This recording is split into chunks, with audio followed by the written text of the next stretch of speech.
Dieu ne répond pas. Parce que Dieu il sait toujours ce qui se passe. Il est le maître des temps et des circonstances. Rien n'arrive au hasard. Il y a des moments où je me lève le matin, je n'ai pas envie de louer Dieu. Parce que les choses se compliquent. Les moments sont difficiles. Et je ne sais pas ce qu'il faut dire. Et quand tu ne sais pas ce qu'il faut dire, la parole de Dieu te demande d'ouvrir la bouche et de rendre grâce. Et de remercier Dieu dans toutes ces circonstances. Les choses ne marchent pas, il faut louer Dieu. Les choses marchent bien pour toi, loue Dieu. Ne cesse pas de louer Dieu. Parce que la parole de Dieu dit, sa louange sera toujours dans ma bouche. Quand on dit que la louange reste toujours dans la bouche, ça veut dire qu'il y a des moments où tu n'as pas envie de louer. Il y a des moments où les choses ne marchent pas. Il y a des moments où tu as de mauvaises nouvelles. Il y a quelqu'un qui est Dieu, qui était précieux dans ta vie et tu es séparé de la personne. Mais la parole de Dieu te demande de continuer de louer Dieu. Dans Hébreu, Dieu, on dit, offrons sans cesse. Ici, je vais insister sur la partie qui dit sans cesse. Dans la version anglaise, on dit continuellement. Donc, il ne faut pas arrêter. Parce que c'est la louange qui attire la présence de Dieu.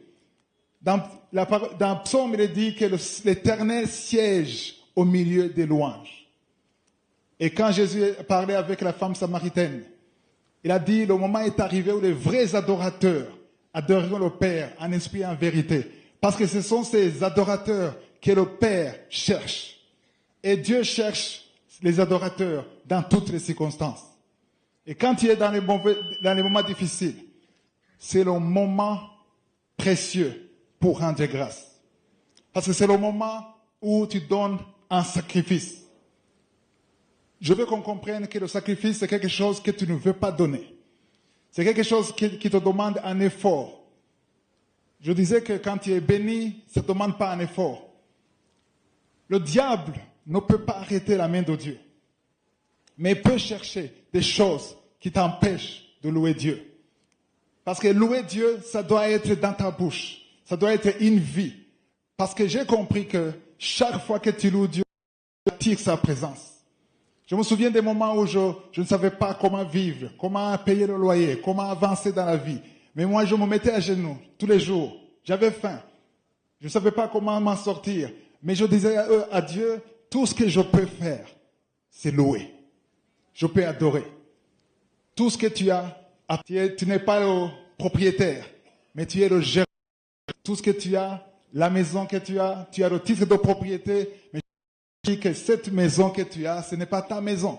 Même si ton nom est écrit sur le titre de propriété. Pourquoi? Parce que Psaume 24, le premier verset, invisible, appartient à l'Éternel. Ta femme, ce n'est pas ta femme.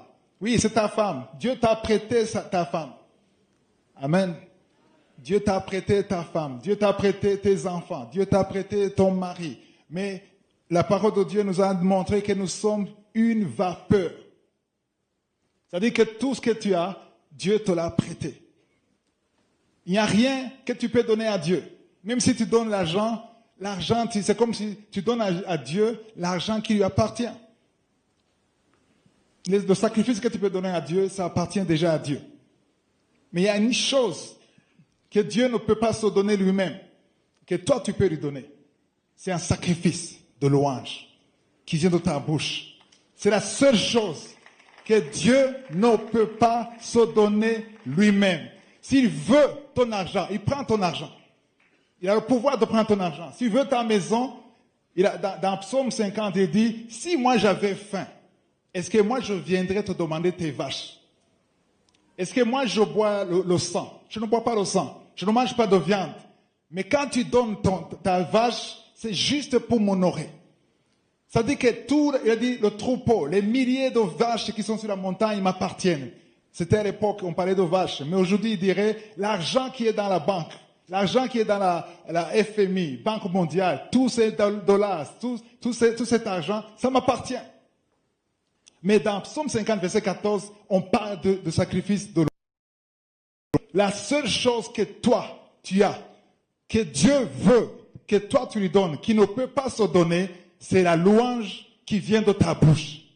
C'est pour ça que dans Hébreu 13, 15, on dit, le fruit des lèvres qui confessent ton nom. Donc ce sont tes lèvres, c'est ta bouche qui doit confesser son nom. Et ça, on ne le fait pas quand les choses marchent bien. On ne le fait pas quand on est béni. On le fait continuellement parce que c'est la volonté de Dieu à votre égard. C'est ce que nous avons lu. Donc c'est des moments difficiles comme ça, c'est les moments précieux pour donner la louange à Dieu. Parce que c'est le moment où le diable attend que tu te lamentes. La femme de Job lui a dit...